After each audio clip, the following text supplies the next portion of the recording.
माझं नाव सुमन आहे. आज मी खूप आनंदी होते.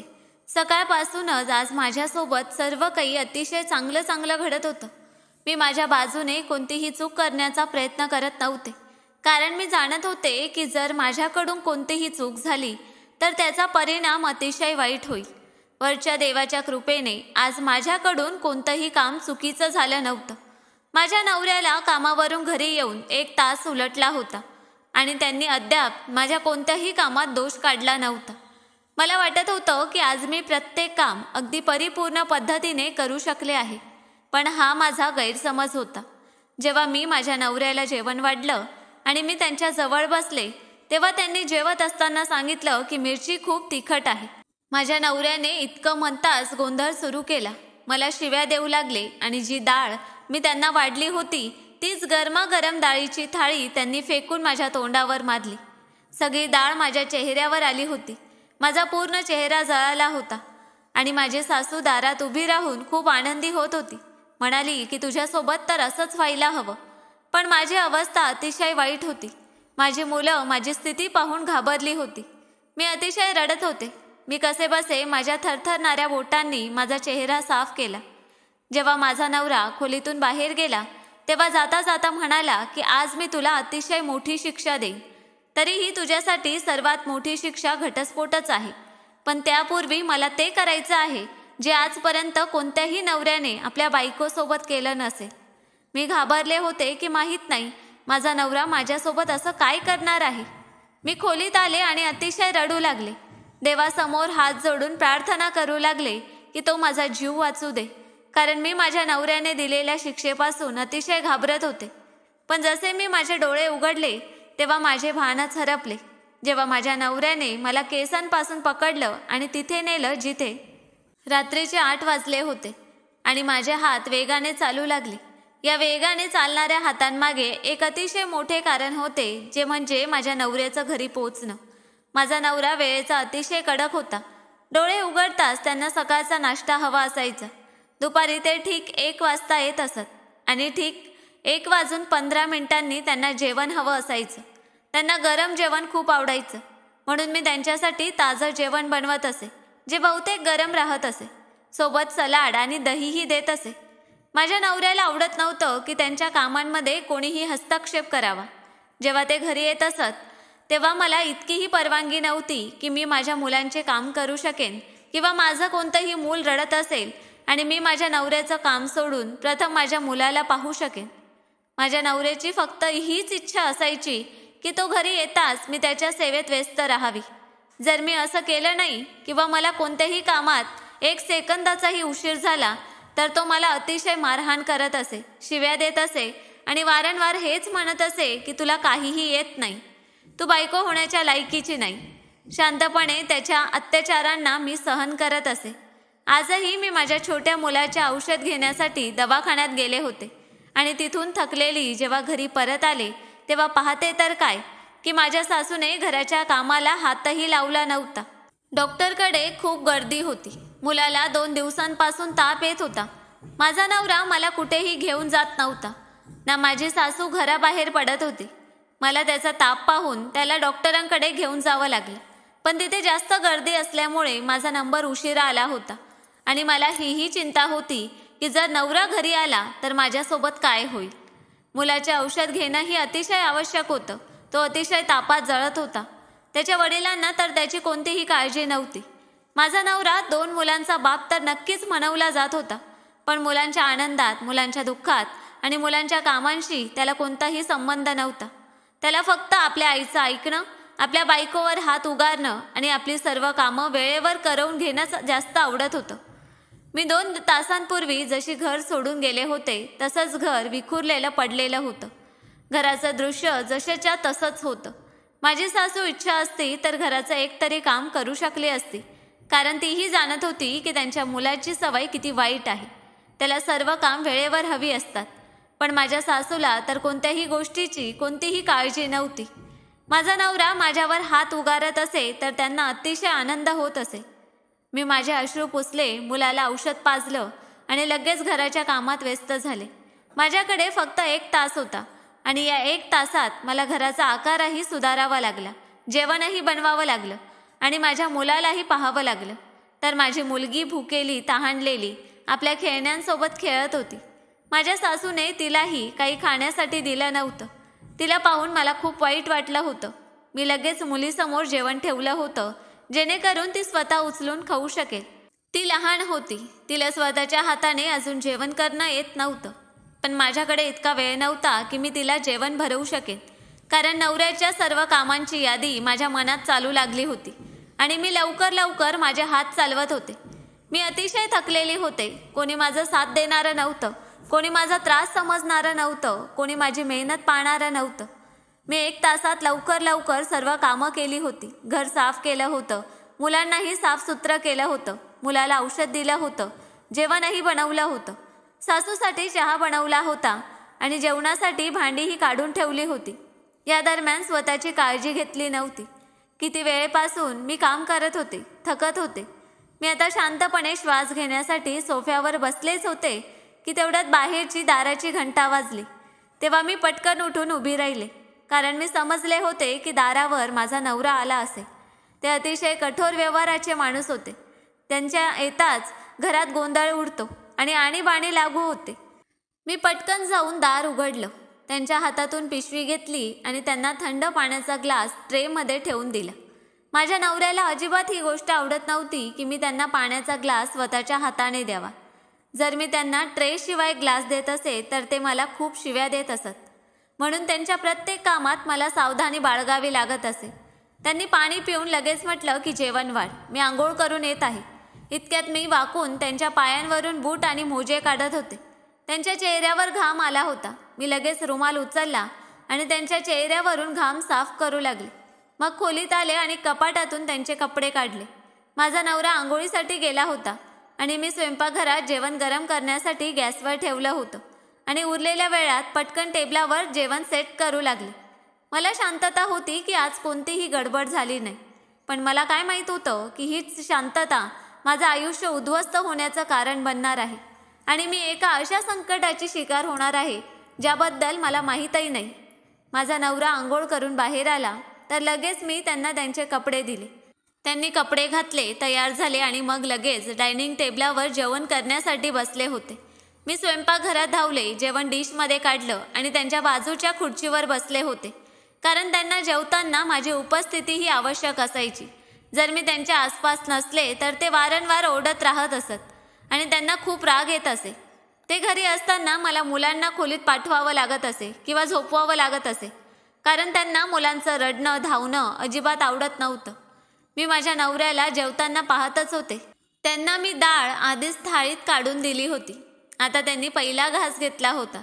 त्यानंतर त्यांनी जी कृती केली ती मला आयुष्यभर लक्षात राहणार होती. त्यांनी तेव्हाच उकळत्या डाळीची थाळी माझ्या तोंडावर मारली होती, जी मी चुलीवरून गरम गरम डिशमध्ये काढून आणली होती आणि त्यानंतर ती डाळ थाळीत त्यांना वाढली होती. त्यांनी तीच गरम उकळती डाळीची थाळी माझ्या चेहऱ्यावर फेकली होती. थाळी दूर जाऊन पडली होती आणि सगळी डाळ माझ्या चेहऱ्यावर आणि कपड्यांवर आली होती.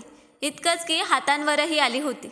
हे सर्व होण्याने माझे भानच हरपले होते आणि मी एकदम माझे डोळे बंद करून वेगवान आवाजात ओरडले होते. इतकंच की माझ्या ओरडण्याचा आवाज पूर्ण घरात ऐकू येत होता. माझी मुलं घाबरून रडू लागली होती आणि माझ्या सासूने आपल्या खोलीतून बाहेर येऊन हे नाटक पाहिलं होतं. पण त्यांनी मला कोणताही आधार दिला नव्हता. हवं असतं तर त्यांनी माझी मदत केली असती किंवा शांतीचे 2 शब्द तरी बोलले असत्या. पण त्या तर आपल्या खोलीच्या दारात उभ्या राहून अशा हसत होत्या जसे कोणती तरी मोठी लढाई जिंकली असावी. त्यांच्या चेहऱ्यावर कोणताही पश्चाताप नव्हता. त्या हे नाटक मोठ्या आवडीने पाहत होत्या. माझ्या नवऱ्याने पुढे येऊन माझे केस पकडले. मी ओरडले. चेहऱ्यावर आणि हातांवर अतिशय जळजळ जाणवत होती.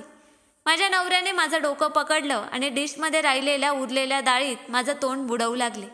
माझी किंकाळी वेगवान झाली होती. मी रडत म्हणाले की काय झालं, मी काय केलं आहे. मी जसा हा प्रश्न विचारला तेव्हा माझ्या नवऱ्याने माझ्या तोंडावर एक जोरदार थप्पड मारली होती. माझा चेहरा तसाच जेवणाच्या जळजळीने पूर्ण लाल झाला होता आणि माझं पूर्ण अस्तित्व जळत होतं. ते पुढे येऊन मला 2 कानाखाली मारून आणि माझ्या दुखण्यात दुप्पट त्रास वाढवत म्हणू लागले की तुझ्यासारख्या निरुपयोगी आणि अडाणी स्त्रीशी लग्न करून मी माझ्या आयुष्यातील सर्वात मोठी चूक केली आहे. आता मी तुला माझ्या घरात सहन करू शकत नाही. आता चूक सुधारण्याची वेळ आली आहे. तुला माहीत आहे की डाळीत मिरची इतकी जास्त तिखट होती की मला काहीही होऊ शकत होतं. तुझ्याकडून कधी मीठ जास्त होतं, कधी मीठ कमी होतं, कधी मिरची जास्त होते तर कधी तेल जास्त होतं. समजत नाही की तुला नीट जेवण कधी बनवता येईल. शेवटी काय शिकले आहेस तू तुझ्या घरात? हे बघ, ही माझी मेहनतीची कमाई आहे, व्यर्थ कमाई नाही जी तू यात सर्व पैसे वाया घालवत आहेस आणि योग्य जेवण बनवूनही देत नाहीस. ते मला बोलू लागले. त्यांनी मला हाताने पकडून जमिनीवर ढकललं होतं आणि मग एक अशी गोष्ट सांगितली ज्याने माझ्या पायांखालील जमीनच निघून गेली होती. त्यांनी मला सांगितलं की आज तर मी तुला घटस्फोट देऊनच राहीन. तुझ्यासारख्या स्त्रीची माझ्या घरात कोणतीही जागा नाही. पण घटस्फोट देण्यापूर्वी मी तुझ्यासोबत एक असं वर्तन करेन ज्याला पाहून मला शांतता मिळेल आणि त्यानंतर तू कायमसाठी माझ्या आयुष्यातून बाहेर निघून जाशील. हे ऐकून मी तडफडले होते आणि तिथेच बिलबिल करून रडू लागले होते. तो दिवस मला आजही आठवतो जेव्हा मी लग्न करून या घरात आले होते आणि तेव्हापासूनच माझ्या बरबादीची सुरुवात झाली होती. यापूर्वीचं माझं आयुष्य फुलांसारखं सुंदर तर नव्हतं. माझ्या आयुष्यात तर काटेच काटे होते. जेव्हापासून मी डोळे उघडले तेव्हापासून परीक्षांमध्ये स्वतःला घेरलेलं पाहिलं होतं. मी कधीही विचार केला नव्हता की आयुष्यात मला कधी एक स्मितही नशीब होणार नाही. माहीत नाही वरच्या देवाने माझं आयुष्य इतकं कठीण का बनवलं आहे. हा प्रश्न वारंवार माझ्या मनात येत राहतो. माझ्या आयुष्याची कथा एक चांगल्या परिवारात जन्म घेण्याच्या कायम वेळी सुरू झाली होती आणि आता संपुष्टात कधी येणार आहे हे तर मला स्वतःलाही माहीत नव्हतं. मी जेव्हा माझे डोळे उघडले तेव्हा स्वतःला अशा परिवारात पाहिलं जिथे आयुष्याच्या प्रत्येक सुविधा उपलब्ध होत्या. पण कदाचित घरातील लोकांना मला स्वीकारण्यात कोणतीही रुची नव्हती. कोणी माझ्यावर प्रेम करत नव्हतं किंवा कदाचित मी त्यांच्यावर आणखी एक ओझं वाढवण्यासाठी या जगात आले होते. ते लोक मला ओझ्याशिवाय काहीही समजत नव्हते. माझ्या जन्माच्या वेळी ना कोणताही आनंद साजरा केला गेला होता, ना मिठाई वाटल्या गेली होती. तरीही मी तिसरी संतान होते आणि तिसरी संतान होणं हे कोणतंही फार मोठं अनिष्ट नाही. माझ्यासाठी तर हे एक अतिशय मोठी दुर्घटना सिद्ध झाली होती की मी अशा परिवारात जन्मले होते जिथे माझी कोणालाही गरज नव्हती. आई आणि बाबांचा संबंध चांगल्या परिवारांशी होता, पण त्यांची विचारसरणी तीच जुनी आणि रूढीवादी होती. आजीला मुलगा हवा होता आणि आईने 3 मुलींना जन्म दिला होता. ही गोष्ट आजीला अजिबात आवडत नव्हती. मला तर जसे या घरात एक निरुपयोगी सामान समजून दुसऱ्याला दिलं गेलं होतं, जेणेकरून दुसरे लोकही माझ्याकडून फायदा घेऊ शकतील आणि इथूनच माझ्या आयुष्याचा कायापालट सुरू झाला होता. माझे बाबा आपल्या आईवडिलांचे एकुलते एक मुलगे होते. त्यांचा कोणताही दुसरा भाऊ बहीण नव्हता. म्हणून आजीची नेहमीच ही इच्छा होती की त्यांच्या मुलाच्या घरी फक्त मुलानेच जन्म घ्यावा, जेणेकरून त्यांचा परिवार वाढावा आणि वंश पुढे जावा. असं नव्हतं की आजीला मुली नको होत्या. त्यांना मुलीही हव्या होत्या, पण मुलींसोबत मुलगाही हवा होता. बाबांनाही मुलगा हवा होता, कारण आधीच 2 मुली उपलब्ध होत्या. पण जेव्हा आई तिसऱ्या वेळी गर्भवती झाली आणि मग माझा जन्म झाला तेव्हा मला पाहता जशी सर्वांची स्वप्न तुटली होती. आई आणि बाबांचा हा प्रेमविवाह होता. सुरुवातीला आजी आईवर नाराज राहत असे, कारण ती बाबांचं लग्न आपल्या आवडीच्या कोणत्या तरी मुलीशी करू इच्छित होती. पण बाबांनी तर आईला निवडलं होतं. आई ही बाबांच्या कार्यालयात काम करत होती. इथूनच या दोघांची मैत्री सुरू झाली होती आणि इथूनच त्यांच्या प्रेमाची सुरुवातही झाली होती. आई आणि बाबांच्या परिवारात खूप फरक होता. बाबा उच्चवर्गीय कुटुंबाशी संबंधित होते. ते ज्या कंपनीत काम करत होते ते तिथल्या व्यवस्थापकाच्या पदावर नोकरी करत होते, तर माझी आई मध्यमवर्गीय कुटुंबाची होती आणि बाबांच्या कंपनीत सामान्य कर्मचारी होती. माझी आई आपल्या सर्व भावा बहिणींमध्ये सर्वात मोठी होती, म्हणून त्यांच्यावर आपल्या भावा बहिणीची जबाबदारी, त्यांचा खर्च उचलणं हे एक कर्तव्य होतं. याच कारणाने काही प्रमाणात आईने बाबांना आपल्या जाळ्यात अडकवलं होतं. हे म्हणणं योग्य तर नाही, पण हेच सत्य होतं, कारण आई एक उत्तम आयुष्य घालवू इच्छित होती आणि यासाठी आवश्यक होतं की तिने कोणत्या तरी श्रीमंत माणसाशी विवाह करावा. बाबा आपल्या कंपनीच्या वरिष्ठ व्यवस्थापकाच्या पदावर होते. ही गोष्ट आईला खूप आवडली होती, म्हणून तिने माझ्या बाबांना आपल्या प्रेमाच्या जाळ्यात गुंतवून ठेवलं होतं. त्यांच्यात प्रेम वाढलं आणि अशा प्रकारे दोघांनी विवाह केला होता. तर दोघांच्या परिवारातून कोणीही या विवाहासाठी राजी नव्हतं. पण त्यांनी आपलीच मनमानी केली आणि कोर्ट मॅरेज केलं. मग बाबा आईला आपल्या घरी घेऊन आले होते, जिथे आजीने थोडंसं रागवल्यानंतर आईला आपली सून म्हणून स्वीकारलं होतं. कारण आई सुंदर होती आणि अगदी तशीच होती जशी आजीला हवी होती. आमचं घर अतिशय मोठं होतं, ज्यात अनेक खोल्या होत्या. नोकर चाकर काम करत असत. इतकंच की जगातील प्रत्येक सुविधा उपलब्ध होती. पण कदाचित माझ्यासाठी या सुविधा बनलेल्या नव्हत्या. हे घर माझ्यासाठी अनोळखीच होतं आणि इथले लोक मला कधीही आपले वाटले नव्हते. माझ्या आई वडील असतानाही ते घर मला माझं वाटत नव्हतं. माझ्यापूर्वी माझ्या आईने 2 आणखी मुलींना जन्म दिला होता, ज्यावर आजीने गोंधळ सुरू केला होता की आता यावेळी मुलगाच व्हायला हवा. आई या गोष्टीने खूप घाबरली होती आणि तिने बाबांना पुढे मूल होण्यास नकार दिला होता. पण मग निसर्गाने आपला रंग दाखवलाच होता आणि आई एकदा पुन्हा गर्भवती झाली होती. आता यावेळी त्यांनाही असं वाटत होतं की 2 मुली झाल्या आहेत. आता कदाचित वरचा देव त्यांना मुलगा देईल. पण जेव्हा 9 महिन्यानंतर मी जन्मले तेव्हा घरातील सर्व सदस्यांचे तोंड लटकली होती. आईला ही भीती होती की आजी पूर्ण घरात गोंधळ सुरू करते आणि मी तर एक निरागस लहानसं बाळ होते, जिला काहीही माहीत नव्हतं की तिच्या परिवारात काय काय घडत आहे आणि तिच्या परिवारातल्या लोकांना शेवटी काय हवं आहे. मग माझ्या जन्माच्या 3ऱ्या दिवशीच ठरवल्या गेलं आणि मला कोणत्या तरी निसंतान जोडप्याला दिल्या गेलं, जे आपला खर्चही कष्टाने काढत असत. काश तेव्हा आम्ही लहान नसते आणि मला भान असतं तर मी माझ्या नशिबाला स्वतःच्या हाताने लिहिले असते. पण पश्चाताप याच गोष्टीचा होता की मी असं करू शकले नव्हते आणि मी एका श्रीमंत परिवारातून अशा परिवारात आले होते जिथे संततीच्या कमतरतेबरोबर गरिबीही होती. आईने एकदाही मला श्रीमंत घरात देण्याबद्दल विचार केला नव्हता.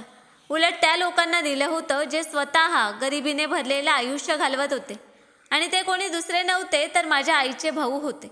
म्हणजे मी माझ्या मामाला आणि मामीला दत्तक दिल्या गेली होते. आई आपल्या या निर्णयाने खूप आनंदी झाली होती, कारण आजीने त्यांना सांगितलं होतं की जर तू तुझी ही मुलगी तुझ्या भावाला देत आहेस तर मग 4थं मूल जे होईल तो मुलगाच हवा. आजीने हेही स्पष्टपणे सांगितलं होतं की आता आम्हाला जास्त मुली नकोत, फक्त 1 किंवा 2 मुली पुरेशा आहेत, यापेक्षा जास्त नाही. उलट मुले जास्त राहिले तर ते पुढे जाऊन स्वतःचा खर्च स्वतः उचलू शकतात.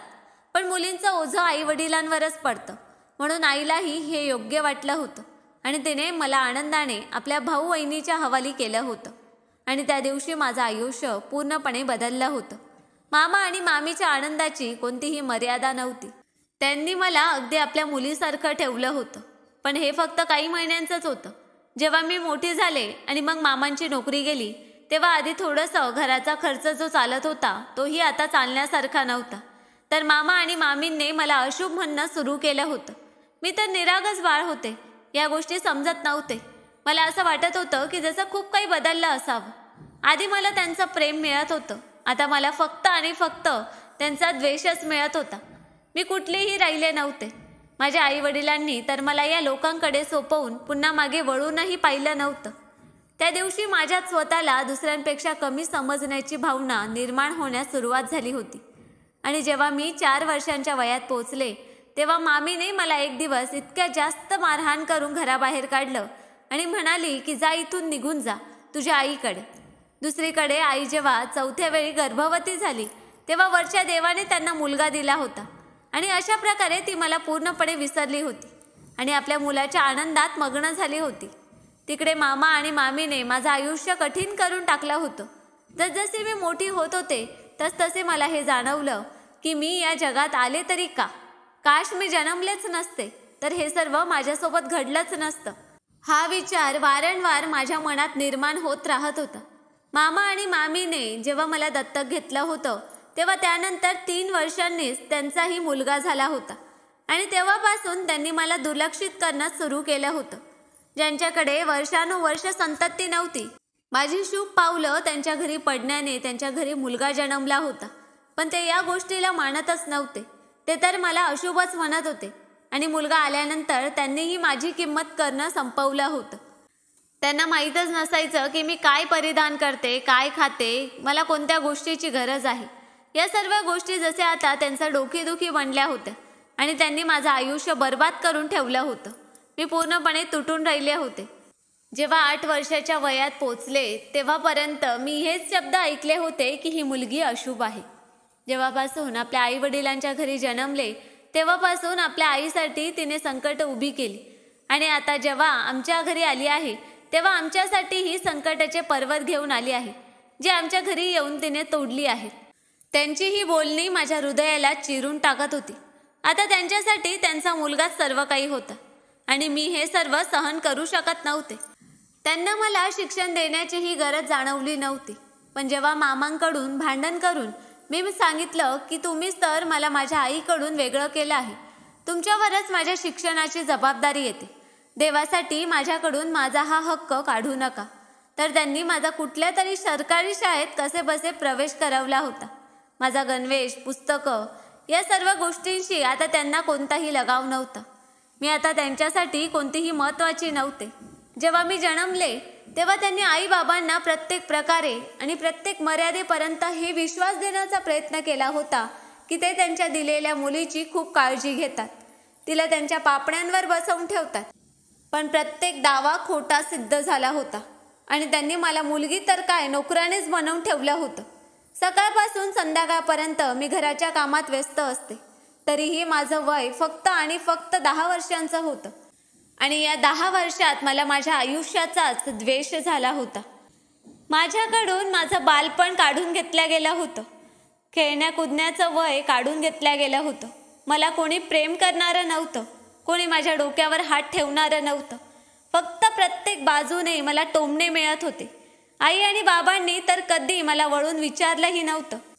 एकदा मामीने त्यांच्याशी भेटण्यासाठी मला पाठवलं होतं, तर त्यांनी माझ्याशी इतकं अनोळखी वर्तन केलं होतं की माझ्या डोळ्यातून अश्रू निघाले होते आणि माझं बालपणाचं निरागस हृदय तुटून गेलं होतं आणि मला अतिशय वाईट जाणवलं होतं. मी विचार केला होता की फक्त माझा देवच माझा आहे, याशिवाय मी कोणासाठीही महत्त्वाची नाही. माझं आयुष्य एकदम बदलून राहिलं होतं. मी आता दिवस रात्र वरच्या देवाशीच बोलते आणि त्यालाच माझा मित्र बनवला आहे. वेळ वाढत जात होता. मी सरकारी शाळेत शिक्षण उच्च माध्यमिकपर्यंत पूर्ण केलं होतं, तर मामा आणि मामींनी लगेच माझ्या लग्नासाठी नातं पाहणं सुरू केलं होतं. कारण आता मी प्रौढ झाले होते आणि सुंदरही होते. ते माझ्यासाठी नातंही असंच निवडत असत. कधी कोणाचं वय 50 वर्ष असतं, तर कधी कोणत्या तरी वृद्धाचं नातं शोधत असत. कधी कोणत्या तरी नात्यासाठी हो म्हणत असत, ज्याला बायको नाही, फक्त मुलं सांभाळणारी नोकराणी हवी असते. मी या सर्व गोष्टींनी अतिशय त्रस्त झाले होते आणि रडतवरच्या देवाकडे फक्त ही प्रार्थना करत होते की हे देवा, माझ्यावर दया कर आणि मला अशा लोकांच्या हवाली कर की तिथे माझं आयुष्य सोपं होईल. कारण बालपणापासून आत्तापर्यंत मी माझ्या आयुष्यातील अतिशय अडचणींमधून जात आले आहे. आता मला शांतता हवी, पण माझी प्रार्थना पूर्ण झाली नाही. उलट मला असं वाटत होतं की जसे अजून आयुष्यात आणखी खूप साऱ्या अडचणी येणार आहेत आणि मला त्यासाठी मजबूत व्हावं लागेल. दिवस असेच निघून जाऊ लागले होते. तेव्हाच आमच्या शेजारी एक नवीन बाई सुमित्रा आंटी राहायला आल्या होत्या. बऱ्याचदा त्या मला छतावर दिवसा कपडे वाळवताना पाहायच्या. एके दिवशी त्यांनी मला जवळ बोलावलं आणि विचारलं की मुली, तू कोण आहेस? तुझे आई वडील हयात नाहीत का? मी नेहमी पाहते, तुला ओरडा पडतो, कधी कधी तर मारही पडतो. काय गोष्ट आहे? तू त्यांची खरी मुलगी नाहीस का? हे ऐकून माझ्या डोळ्यात अश्रू आले. मी त्यांना फक्त एवढंच सांगितलं की जेव्हा आपलेच तोंड फिरवतात तेव्हा परक्यांशी काय तक्रार करायची. माझं वय 16 वर्षांचं होतं. मी त्यांना फक्त एवढंच सांगितलं की मी त्यांची खरी मुलगी नाही. त्यांनी मला दत्तक घेऊन वाढवलं आहे. माझ्या आई वडिलांकडून जबरदस्तीने घेतलं होतं आणि माझ्या खऱ्या आई वडिलांनीही मला आनंदाने त्यांना दिलं होतं. इथूनच माझी कहाणी सुरू झाली आणि मी आतापर्यंत अपमान आणि अवहेलना सहन करत आले आहे. सुमित्रा आंटींना माझी खूप दया आली आणि त्यांनी मला आपल्या मिठीत घेतलं. त्या म्हणाल्या की मुली, तुला कशाचीही गरज पडली तर मला सांग. मला तुला पाहून खूप दया येते. माझीही मुलगी नाही. मला खूप इच्छा होती की माझी एक मुलगी असावी, जिच्याशी मी बोलू शकेन, माझ्या मनातलं तिला सांगू शकेन. समज, आजपासून तू माझी मुलगीच आहेस. हे ऐकून माझ्या डोळ्यात अश्रू आले आणि मी त्यांच्याशी मैत्री केली. ही मैत्री माझ्या मामीपासून लपवलेली होती. नाहीतर कोणालाही हे आवडलं नसतं की मी सुमित्रा आंटींशी बोलते. मामी तर मला घरात लपवून ठेवायच्या. आता मला कोणतीही अडचण यायची तेव्हा मी बिनधास्तपणे सुमित्रा आंटींना माझी अडचण सांगायला लागले. त्या प्रत्येक वेळी मला सांभाळायच्या. मामीने पुन्हा एकदा माझे नाते पाहायला सुरुवात केली आणि त्यांनी सुमित्रा आंटींच्या मुलाचा प्रस्तावही नाकारला. जरी सुमित्रा आंटी माझी मदत करू इच्छित होत्या, मी त्यांना खूप आवडायचे म्हणून त्या मला आपल्या घरची सून बनवू इच्छित होत्या. त्यांचा फक्त एकच मुलगा होता जो माझ्यापेक्षा वयाने पूर्ण 7 वर्षांनी मोठा होता. अजून माझ्या लग्नाचं वय झालं नव्हतं. माझं वय फक्त 16 वर्षांचं झालं होतं आणि ही गोष्ट सुमित्रा आंटींना आवडली नाही. त्यांना वाटलं की माहीत नाही हे लोक माझं लग्न कुठे करून देतील, म्हणून त्या स्वतः आपल्या मुलाचा प्रस्ताव घेऊन मामाच्या घरी आल्या होत्या. पण मामी आणि मामा दोघांनीही हा प्रस्ताव नाकारला. ही गोष्ट माझ्यावर विजेसारखी कोसळली, कारण सुमित्रा आंटी खरोखरच खूप चांगल्या आणि प्रामाणिक होत्या. त्यांनी 1-2दा मामीला देवाची भीती दाखवण्याचा प्रयत्नही केला होता की तुम्ही कसली माणसं आहात, तुम्ही या मुलीची जबाबदारी घेतली आणि आता तुम्ही त्या जबाबदारीपासून पळ काढत आहात. तुम्ही असं करू नये. जबाबदारी घेतली आहे तर ती नीट पार पाडा, नाहीतर तुम्ही पापी ठराल. त्यावेळी मामीला जाणीव तर झाली होती, पण त्यानंतर त्यांनी पुन्हा एकदा माझ्यावर अत्याचार सुरू केले आणि फक्त 16 वर्षांच्या वयात त्यांनी माझा प्रस्ताव ठरवला. सुमित्रा आंटींना खूप दुःख झालं. त्यांनी वारंवार मामीला सांगितलं की तुम्ही असं करू नका, मी हिला माझ्या घरची सून बनवण्यासाठी तयार आहे. पण मामीला माझ्याबद्दल खूप मत्सर वाटला किंवा काय गोष्ट होती मला काही समजलं नाही. त्यांनी सुमित्रा आंटींच्या बोलण्याचा जराही मान ठेवला नाही आणि माझं लग्न माझ्यापेक्षा पूर्ण 10 वर्षांनी मोठ्या माणसाशी करून दिलं. तो माझ्या आयुष्यातील सर्वात धोकादायक आणि भयावह दिवस होता आणि मला याचा थोडासाही अंदाज नव्हता की माझ्या आयुष्यात आता शांतता नाही तर माझं सर्व काही उद्ध्वस्त होणार आहे. भयावह यासाठी की माझ्या सासरी आणि माझ्या माहेरी कोणताही फरक राहिला नव्हता. मामा आणि मामीने तर जसे मला एक ओझं म्हणून उतरवून टाकलं होतं. आणि मग त्यानंतर काय झालं मी शब्दात तुम्हाला सांगू शकत नाही. माझ्या सासरचे सुरुवातीला माझ्यावर खूप प्रेम करायचे. माझी सासू माझ्याशी चांगलं बोलायची, चांगला व्यवहार करायची. पण माझ्या नवऱ्याचा व्यवहार कठोरच होता. ते तत्वांचे अतिशय कडक होते आणि आपलं काम वेळेवर करून घेणं पसंत करायचे. पण जसा त्यांचा नंतरचा व्यवहार झाला तसा त्यांचा आधी नव्हता. ते लोक आधी अगदी माझ्या मामा आणि मामींसारखे होते, पण त्यानंतर त्यांनी माझ्यासोबत जे काही सुरू केलं त्याने माझं पूर्ण अस्तित्व हादरवून टाकलं होतं. माझ्या खऱ्या आईवडिलांना माझ्याशी कोणत्याही गोष्टीचा कोणताही संबंध नव्हता. त्यांनी माझी कोणतीही खबर घेण्यात रुची ठेवली नव्हती. ना त्यांनी कधी हे जाणून घेण्याचा प्रयत्न केला की मी कशा अवस्थेत माझं आयुष्य घालवत आहे. उलट ते तर आपल्या आयुष्यात व्यस्त झाले होते. त्यांनी आपल्या दोन्ही मोठ्या मुलींना म्हणजे माझ्या बहिणींना चांगल्या ठिकाणी लग्न करून दिलं होतं. त्यांना खूप हुंडाही दिला होता आणि इथे मला हुंडा न आणल्याची शिक्षा मिळत होती. मला माझ्या सासरी खूप काही सहन करावं लागलं होतं. माझा नवरा अतिशय कठोर व्यवहाराचा माणूस होता. त्याने कधी मला प्रेमाच्या नजरेने पाहिलं नव्हतं आणि ना कधी माझी इज्जत केली होती. उलट प्रत्येक वेळी तो मला छोट्या छोट्या गोष्टींवर टोकत राहायचा. कधी कोणत्या चुकांवर तर कधी दुसऱ्या चुकांवर. त्यात भर म्हणजे मला मुलंही होत नव्हतं. लग्नाला 1 वर्ष झालं होतं आणि हे वर्ष मी टोमणे आणि अपमान यातच घालवलं होतं. सांगितलं जायचं की तुला मूल का होत नाही, तुला घरची कामं येत नाही, तुला नीटपणाही नाही, मी एक अडाणी सून आहे. हे सर्व मला माझ्या सासूकडून ऐकावं लागायचं. आणि नवरा एकुलता एक लाडका होता. आपल्या आईचं प्रत्येक बोलणं ऐकायचा. त्याने कधीही माझ्याकडून कारण विचारण्याचा प्रयत्नच केला नव्हता. जेव्हा जेव्हा त्याची आई त्याला काही सांगायची तेव्हा तो उलट माझ्यावरच येऊन बरसायचा आणि माझ्यावर हात उगारण्यापासूनही मागे पुढे पाहायचा नाही. लग्नाचे 6 महिने असेच निघून गेले. सुरुवातीचे 15 दिवस फक्त आनंदात गेले आणि त्यानंतर माझ्याशी जे काही वर्तन केलं गेलं त्या प्रत्येक दिवशी माझ्या डोळ्यातून अश्रू वाहायचे. मी खूप कमजोर झाले होते. एके दिवशी जे फक्त नावाचं माझं माहेर होतं म्हणजे मामा आणि मामींचं घर, मी त्यांच्या घरी जाऊन बसले आणि म्हणाले की मी पुन्हा कधीही सासरी जाणार नाही. तेव्हा मामा आणि मामीने माझा हात धरून मला घराबाहेर काढलं आणि म्हणाले की इथे थोड्या वेळासाठी यायचं असेल तर नक्की ये, पण कायमचं तुला आम्ही ठेवू शकत नाही. तुला दत्तक घेणं हीच आमची सर्वात मोठी चूक होती. त्यांनी आपल्या मुलाचंही लग्न करून दिलं होतं आणि त्याची बायको आली होती. आता तर माझं तिथे जाणं पूर्णपणे बंद झालं होतं आणि मी असहाय्य आणि मजबूर झाले होते. त्या काळात मी अनेकदा माझ्या खऱ्या आईवडिलांशी बोलण्याचा प्रयत्न केला होता. एकदा आईशी फोनवर बोलणं झालं होतं, पण त्यांनी माझ्या अडचणींकडे जणू लक्षच दिलं नव्हतं. उलट मलाच उपदेश करायला लागल्या की मुली, सुरुवातीला प्रत्येकाला सहन करावं लागतं, तूही सहन कर. पण मी त्यांना काय सांगणार की मी काय काय सहन करत आहे आणि कसं आयुष्य जगत आहे. माझं नावाचं माहेरही मला अजिबात शांतता देऊ शकलं नाही आणि आता सासरी तर जणू सर्व मर्यादाच ओलांडल्या होत्या. जेवणात जर थोडीही चूक झाली तर माझा नवरा तीच गोष्ट उचलून फेकायला लागायचा आणि सासू दूर उभी राहून नाटक पाहायची. आपल्या मुलाला अजिबात अडवायची नाही ना. ती म्हणायची की ही सुद्धा कोणाची तरी मुलगी आहे. जर आज तू हिच्याशी चांगलं वर्तन केलंस तर कोणीतरी तुझ्या संततीशी चांगलं वर्तन करे. पण ना माझ्या सासूला कोणाची भीती होती ना माझ्या नवऱ्याला हे माहीत होतं की स्त्रीशी कसं वर्तन करावं. त्यांना फक्त आपलं काम आणि आपली इज्जत प्रिय होती आणि त्यांनी मला आपल्या पायांखाली चिरडून ठेवलं होतं. एके दिवशी असा अपघात घडला ज्याने मला हादरवून टाकलं. मी 2 मुलांची आई बनले होते.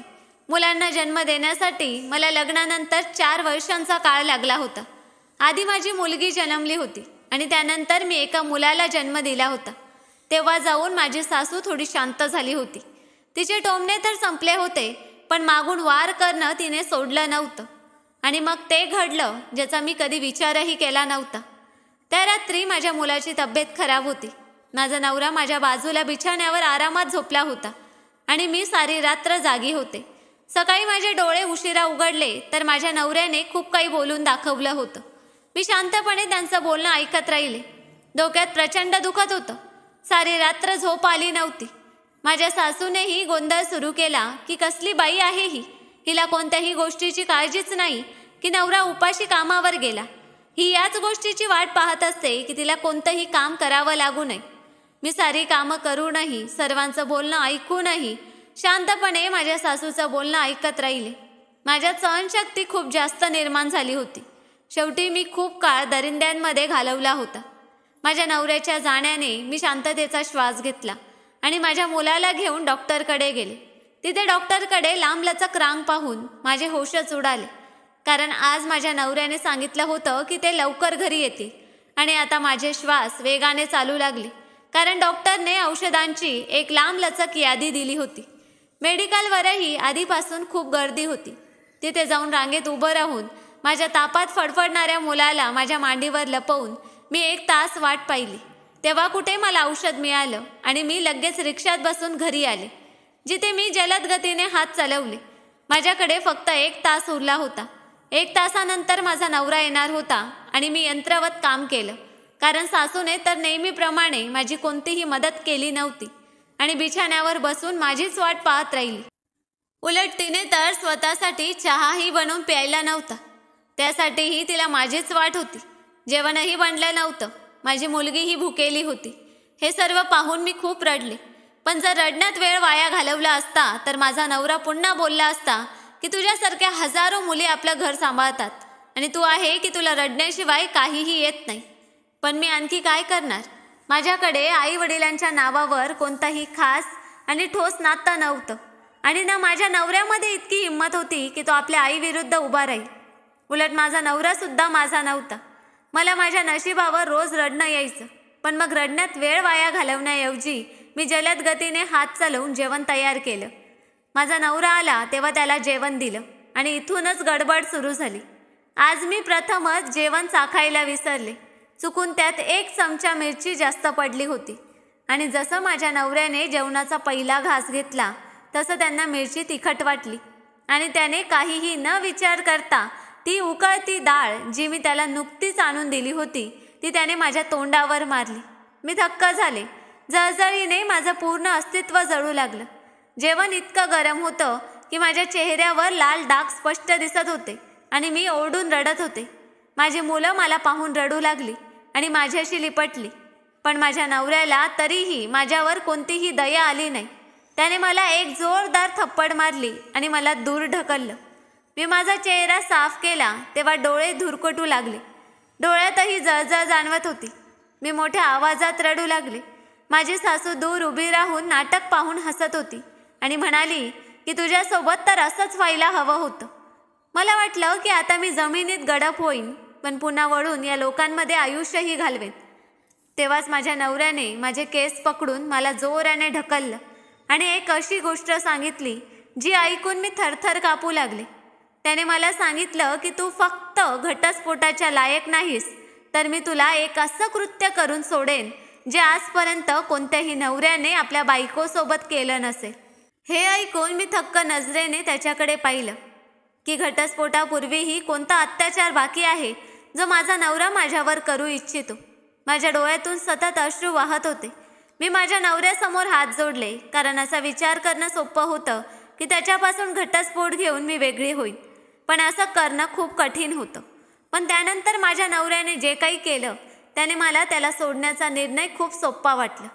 मी काहीही न विचार करता धावत माझ्या खोलीत बंद झाले. रात्री न कळे कोणत्या वेळी माझ्या नवऱ्याने मला उठवलं आणि कपडे घालण्यासाठी दिले. तो म्हणाला की हे घालून तयार हो. ते नवरीचे कपडे होते आणि तो म्हणाला की जे काही तू आज केलंस हे जाणूनही की मला जेवण किती परिपूर्ण हवं असतं तू याची काळजी घेतली नाहीस. तू शेवटी बायको कशाची आहेस? मी तुला घटस्फोट तर देतोच आहे, पण त्यापूर्वी तुला तयार व्हावं लागेल. त्याच्या जबरदस्तीने माझे कपडे बदलल्या गेले आणि मी तयार होऊन बाहेर आले. तेव्हा त्याने मला नवरीसारखं मेकअप करण्यास सांगितलं. मी रडतच होते आणि त्याच्या हातात पकडलेली बंदूक पाहून भीतीही वाटत होती की जर मला काही झालं तर माझ्या मुलांचं काय होईल. आणि इथूनच माझ्या नवऱ्याने दरिंदगी सुरू केली. जेव्हा मी तयार झाले आणि माझ्या डोळ्यात अश्रू होते तेव्हा त्याने मला डोळे साफ करण्यास सांगितलं आणि हात पकडून मला ड्रॉइंग रूममध्ये पाठवलं. तिथलं दृश्य पाहून माझे डोळेच विस्फारले. तिथे त्याचे मित्र बसले होते. जवळपास 6 किंवा 7 मित्र होते जे मला दरिंद्यांसारखे पाहू लागले. म्हणजे माझ्या नवऱ्याने मला आपल्या मित्रांच्या हवाली केलं होतं आणि मला घटस्फोटही दिला होता. त्याने आपल्या मित्रांना इशारा केला आणि म्हणाला की या बाईला चिरडून तिला तिथे पोचवा जिथून तिची परत येण्याची शक्यता नसेल. मी हिची मुलंही हिच्यापासून हिसकावून घेईन. अशी बाई शिक्षेच्या लायकीची आहे जी नवऱ्याची काळजी घेऊ शकत नाही. हे ऐकून माझी सहनशक्ती संपली. मी त्याच वेळी ड्रॉइंग रूममध्ये पडलेलं फुलांचं कुंड उचलून माझ्या नवऱ्याच्या डोक्यावर मारलं. त्याच्या मित्रांना बोट दाखवत जोरजोराने ओढत म्हणाले की खबरदार, जर तुमच्यापैकी कोणीही पुढे आलं तर मी माझ्या भावाला बोलवेन जो गुप्तचर यंत्रणेत काम करतो आणि त्यानंतर तुमचं काय होईल हे तुम्ही चांगलंच जाणता. माझ्या नवऱ्याची अवस्था पाहून त्यांचे होश उडाले. माझ्या नवऱ्याच्या डोक्यातून सतत रक्त वाहत होतं आणि तो वेदनेने तडफडत होता. हे लोक धक्क्यात आले आणि लगेच तिथून पळाले. तेव्हाच मी पोलिसांना फोन केला आणि माझ्या दोन्ही मुलांना घेऊन घरातून पळाले. रस्त्यातच पोलिसांची गाडी दिसली तेव्हा मी रडत त्यांच्याकडे मदत मागून रस्त्यावरच बसले. त्यांनी माझी अवस्था पाहिली तेव्हा त्यांना काहीच कळलं नाही की माझ्यासोबत नेमकं काय झालं आहे.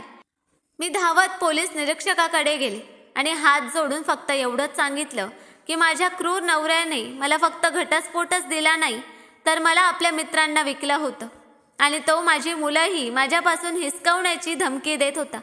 मी हिम्मत केली आणि खोलीत ठेवलेलं फुलांचं कुंड उचलून माझ्या नवऱ्याच्या डोक्यावर मारलं.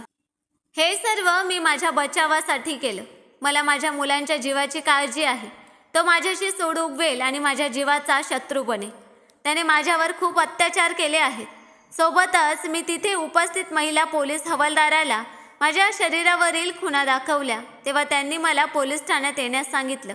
सर्वप्रथम त्यांनी माझे कपडे बदलवले आणि मग मी माझ्या मुलांना माझ्या मांडीवर घेऊन छातीशी लावून पोलीस निरीक्षकाला सर्व काही सांगायला लागले की माझ्या नवऱ्याने आत्तापर्यंत माझ्यासोबत काय काय केलं आणि आज तर त्याने मर्यादाच ओलांडली होती. मला चुकीची बाई समजून त्याने मला विकण्याचा विचार केला होता, पण यावर माझ्या आत्मसन्मानाने उसळी घेतली आणि मी माझ्या ताकदीने त्याला जखमी करून रुग्णालयात पोहोचवलं. पोलीस निरीक्षकाने मला सांगितलं की तो खूप जखमी झाला आहे आणि रुग्णालयात पोहोचला आहे. त्याने तुला जीवे मारण्याची धमकीही आमच्या समोरच दिली आहे, पण आता तुझ्या बयानाच्या प्रकाशात आम्ही त्याला अटक केली आहे आणि त्याच्यावर खुनाचा खटला चालवला आहे. त्यांनी माझ्या शरीरावरील अत्याचाराच्या खुणांचीही एक पूर्ण अहवाल तयार केला आणि अशा प्रकारे माझ्या नवऱ्याला तुरुंगात टाकल्या गेलं. बायकोवर अत्याचार, खुनाचा खटला, मानसिक छळ आणि मारहाण याच्या खटल्यात पोलिसांनी त्याला जेलमध्ये टाकलं. आता मला मुलांची काळजी वाटू लागली. मी रडले की आता मी कुठे जाईन, कारण माझं कोणतंही ठिकाण नव्हतं. हार मानून मामा मामीच्या घरी पोहोचले. तेव्हा तिथे जाऊन कळलं की ते लोक आणखीनच गरीब झाले होते. त्यांनी माझ्यासमोर हात जोडले आणि म्हणाले की जर तू इथे राहायला लागलीस तर आमचा मुलगा आम्हालाही घरातून बाहेर काढेल. आणि तिथून तोंड लटकवून मी परत येत होते तेव्हा मला एक ओळखीचा आवाज आला. मी मागे वळून पाहिलं तेव्हा माझ्या डोळ्यांवर विश्वासच बसला नाही की ती कोणी दुसरी नव्हती तर सुमित्रा आंटी होत्या. मी त्यांच्याकडे जाऊन खूप घट्ट मिठी मारली आणि इतकं रडले की जणू माझ्या आत खूप मोठा गुबगुबा भरला होता आणि तो फुटून बाहेर निघाला. सुमित्रा आंटींनी माझी खूप मदत केली आणि त्यांनी प्रत्येक प्रकारे प्रयत्न केला की मला त्यांच्या घरी कोणत्याही अडचणीला सामोरं जावं लागू नये. त्या मला आपल्या घरी घेऊन गेल्या. त्यांचा मुलगा आता वकील बनला होता आणि आता दुसऱ्या शहरात राहायचा आणि आपल्या मित्रासोबत कोणत्या तरी व्यवसायही करायचा. सुमित्रा आंटींनी जशी त्याला फोनवर सांगितलं की सुमन 2 मुलांसह इथे आली आहे, तिच्या नवऱ्याने तिला घटस्फोट दिला आहे, तेव्हा त्याने ना कळे काय सांगितलं की सुमित्रा आंटी थक्क झाल्या. मी सुमित्रा आंटींकडून फक्त 2-3 दिवसांचा वेळ मागितला आणि सांगितलं की मी तुमच्यावर ओझं होणार नाही. मी लवकरच माझं कोणतं तरी ठिकाण शोधून इथून निघून जाईन. मी माझ्या मुलांना सुमित्रा आंटींच्या हवाली करून खूप काम शोधण्याचा प्रयत्न केला. तेव्हा एका बाईने मला सांगितलं की जर तुला शिवणकाम येत असेल तर शिवणकाम सुरू कर आणि जर मुलांना शिकवू शकतेस तर संध्याकाळी मुलांची शिकवणी घे. अशा प्रकारे तुझा खर्च हळूहळू निघेल. मी त्यांच्या बोलण्याकडे लक्ष द्यायला लागले, पण त्यापूर्वी मी माझ्याकडील दागिने विकून एक घर भाड्याने घेतलं आणि सुमित्रा आंटींच्या घरातून माझ्या मुलांना घेऊन निघाले. जरी सुमित्रा आंटींनी मला खूप थांबवलं, पण मी त्यांचा फक्त एवढंच उपकार घेऊ शकले. यापेक्षा जास्त उपकार घेतले तर कदाचित स्वतःची नजर मिळवू शकले नसते. मी वरच्या देवाचं नाव घेऊन माझ्या मुलांना शाळेत दाखल करवलं, कारण माझी मुलं खूप लहान होती आणि माझ्या नवऱ्याला आणि सासूला अजिबात शिकवण्यात रुची नव्हती. म्हणून मी माझ्या बळावर त्यांना शाळेत प्रवेश दिला आणि स्वतः सारा दिवस घरी बसून शिवणकाम करत राहायचे. शिवणकाम मी मामीला पाहून शिकले होते. जेव्हा मी घरी सारी कामं करायचे आणि मामी आपले कपडे शिवायच्या तेव्हा मी चोरून त्यांना पाहायचे आणि आज हेच कौशल्य माझ्या कामी आलं. माझं वय फक्त आणि फक्त 25 वर्षांचं होतं आणि या 25 वर्षात मी जणू अनेक वर्षांचा अनुभव मिळवला होता. माझ्या नवऱ्याला तुरुंगवासाची शिक्षा झाली होती. ही बातमी माझ्यासाठी खूप आनंदाची होती. मी त्यावेळी वरच्या देवासमोर गयावया करून प्रार्थना केली की तो कधीही तुरुंगातून बाहेर येऊ नये. आणि जेव्हा मला कळलं की त्याला अनेक वर्षांच्या तुरुंगवासाची शिक्षा झाली आहे तेव्हा माझ्या आनंदाची कोणतीही मर्यादा नव्हती. माझी मुलं खूप सांभाळून वागायला लागली होती आणि मी त्यांना सांगितलं की आता त्यांचे वडीलही मी आहे आणि आईही मीच आहे. त्यांनी कोणताही प्रश्न विचारला नाही, कारण ती माझ्यासारखीच खूप सहनशील आणि समजूतदार मुलं होती. त्यांना चांगलंच माहीत झालं होतं की आमच्या वडिलांनी आमच्या आईसोबत चांगलं केलं नाही, म्हणून ती पूर्णपणे शांत राहायची. दिवस निघून जाऊ लागले. मी सकाळी शिवणकामाला बसायचे तर संध्याकाळपर्यंत शिवणकाम करत राहायचे. सोबत घरची कामंही चालू राहायची आणि मग संध्याकाळी मी शिकवणी घ्यायची, कारण मी उच्च माध्यमिक पूर्ण केलं होतं. ना मला माझ्या नावाच्या आईवडिलांची कोणतीही खबर मिळाली होती, ना मला माझ्या खऱ्या आईवडिलांची कोणतीही खबर मिळू शकली होती. जरी मी स्वतःच सर्व गोष्टींपासून किनारा केला होता आणि विचार केला की जे काही बनेन ते मी स्वतःच बनेन, कोणाचाही आधार घेणार नाही. जरी सुमित्रा आंटी बऱ्याचदा माझ्याकडे आणि माझ्या मुलांकडे येऊन हालचाल विचारायच्या. एकट्या बाईचं राहणं हे खूप कठीण काम होतं आणि याच सिलसिल्यात मला खूप अडचणींना सामोरं जावं लागलं. कधी कोणता माणूस फुकटपणा करायचा प्रयत्न करायचा, तर कधी कोणता माणूस निरर्थक त्रास द्यायचा. आणि ज्याला हे कळायचं की मी एकटी आहे तेव्हा एकदा काही मुलं माझ्या घराच्या दाराबाहेर उभी राहिली होती. पण मग मला सिंहनी बनून त्यांना सांगावं लागलं की एका बाईचा शिकार करणं इतकं सोपं नाही आणि ना तिला आपल्या जाळ्यात अडकवणं इतकं सोपं काम आहे. मी वेळेआधीच मजबूत झाले होते. माझी मुलंही आता मोठी होऊ लागली होती. मी 27 वर्षांच्या वयात पोहोचले तेव्हा माझ्याकडे चांगलीशी जमापुंजी, स्वतःचं पोट कापून कापून मी जमवली होती. दिवस निघून जाऊ लागले. मी माझ्या मुलांसाठी माझ्या खूप इच्छांना मारलं होतं. तेव्हाच एके दिवशी दारावर टकटक झाली. मी दार उघडलं तेव्हा समोर एक वृद्ध बाई उभी होती. त्यांच्या चेहऱ्याची रचना काहीशी ओळखीशी वाटत होती. मी त्यांना विचारलं की तुम्हाला कोणाला भेटायचं आहे. तेव्हा त्या म्हणाल्या की मला तुलाच भेटायचं आहे, आणि त्या माझ्या गळ्यात पडल्या. मला कळलं की त्या कोण होत्या. त्या माझ्या खऱ्या आई होत्या, ज्यांनी माझ्यापासून नेहमी डोळे फिरवले होते आणि कधी मागे वळून माझ्याबद्दल विचारलंही नव्हतं. त्या मला भेटून रडत राहिल्या, पण मी पूर्णपणे शांत चेहऱ्याने त्यांच्याकडे पाहत राहिले. त्यांच्या परिधानापासून त्या हातातील दागिन्यांपर्यंत मी अंदाज लावू शकले की त्या कशा सुखी आयुष्य जगत आहेत. पण मी त्यांच्याने प्रभावित झाले नव्हते. भले मी त्यांच्या येण्याने कशी आनंदी होणार. या बाईशी मी आयुष्यभर ही तक्रार ठेवली की त्यांनी मलाच बळीचा बकरा का बनवलं, पण मी शांत राहिली. तेव्हा त्यांनी पासपोर्ट काढून माझ्यासमोर पुढे केला आणि म्हणाल्या की सर्व कागदपत्र पूर्ण आहेत, तू आमच्यासोबत बाहेर चल. मी त्यांच्या तोंडाकडे पाहत राहिले. मला त्यांच्यावर थोडीही दया आली नव्हती. जरी त्यांच्या हातातून पासपोर्ट घेऊन मी त्याचे तुकडे तुकडे केले. मी फक्त एवढंच सांगितलं की तुम्ही मला भेटायला आलात हेच खूप आहे, पण ज्या प्रकारे मी माझ्या आयुष्यातील अडचणी एकटीने सहन केल्या, पुढे जाण्याचा निर्णय घेतला, मला कोणाचीही गरज नाही. आता तुम्ही पुन्हा इथे येऊ नका, कारण तुमची मुलगी जी तुम्ही तुमच्या भावाला आणि वहिनीला दत्तक देऊन गोष्ट संपवली ती तिथेच मेली होती. आता तुमच्याशी माझा कोणताही संबंध नाही. आईच्या डोळ्यात अश्रू होते, पण मला अजिबात कोणतीही दया आली नव्हती. ना माझ्या मनात मऊपणा निर्माण झाला, कारण जे काही मी सहन केलं त्याचा 1% सुद्धा त्यांनी सहन केलं नव्हतं. म्हणून मी त्यांच्यासोबत कशी जाणार. त्या काही वेळ बसल्या आणि मग उठून निघून गेल्या, पुन्हा कधीही परत न येण्यासाठी. माझं मन रडलं, पण मी काय करणार. जो माणूस माझ्या वाईट काळात माझ्यासोबत नव्हता, त्याला मी माझ्या चांगल्या काळात माझ्याजवळ येण्याची परवानगी कशी देणार. दरवाजा बंद करून मी खूप वेळ रडत राहिले होते. तेवढं दार पुन्हा वाजलं. मी दार उघडलं तेव्हा समोर सुमित्रा आंटी उभ्या होत्या, हसत हसत. त्यांच्यासोबत त्यांचा मुलगा होता, जो माझ्यापेक्षा वयाने मोठा होता. मला पाहून तोही हसला. सुमित्रा आंटी आत आल्या आणि म्हणाल्या की बस, आता पुरे झालं. तू एकटीने आयुष्य काढलंस, आता आम्हालाही तुझी सेवा करण्याची संधी दे. तुझ्यासारखी सहनशील मुलगी मी कुठेही पाहिली नाही, जिच्या इतक्या कमी वयातच साऱ्या अडचणींना तोंड देऊन तू त्या सोडवल्या आणि आज अभिमानाने ताठ मानेने आयुष्य जगत आहेस. त्यांचं बोलणं मला समजलं नाही, पण त्या क्षणी माझे डोळे विस्फारले गेले जेव्हा त्यांनी माझ्या हातात आपल्या मुलाच्या नावाची अंगठी घातली आणि त्यांच्या मुलाने हात जोडून सांगितलं की गेल्या 10 वर्षांपासून मी तुझी वाट पाहत होतो आणि आज माझी ती प्रतीक्षा संपली. आता तू नकार देऊ शकत नाहीस. मला तुझ्या मुलांशी काही देणं घेणं नाही. आपण एका नव्या जागी नव्या शहरात आपलं आयुष्य सुरू करू. मी सर्व कागदपत्र तयार केली आहेत, फक्त काही कायदेशीर प्रक्रिया बाकी आहेत. मग मी, आई आणि तू आणि तुझी मुलं इथून कायमची दुसऱ्या देशात जाऊन राहू, जिथे कोणतंही दुःख नसेल. हे सर्व माझ्यासाठी विश्वास ठेवण्यासारखं नव्हतं. कदाचित हा त्या प्रार्थनांचा परिणाम होता ज्या मी रात्री उठून मागायचे. सुमित्रा आंटींच्या मुलासारखा लायक आणि समजूतदार नवरा मला आधी मिळाला असता तर माझं आयुष्य सुखी झालं असतं. पण आता सुद्धा उशीर झाला नव्हता. माझ्या मुलांनी माझ्या नव्या नवऱ्याशी खूप मनापासून जुळवून घेतलं आणि आता मी त्यांच्यासोबत एका दुसऱ्या देशात सुखी आयुष्य जगत आहे. माझ्या आयुष्यातील बदललेला काळ पाहून मी थक्क होऊन हसते की वरच्या देवाने माझ्या आयुष्यात सुखच सुख लिहिली होती, पण खूप दुःखांमधून घालवून. आता सारी दुःख संपली आणि आता माझ्या आयुष्यात फक्त सुखच सुख आहे. तर मित्रांनो, कशी वाटली कथा कमेंट करून नक्कीच सांगा.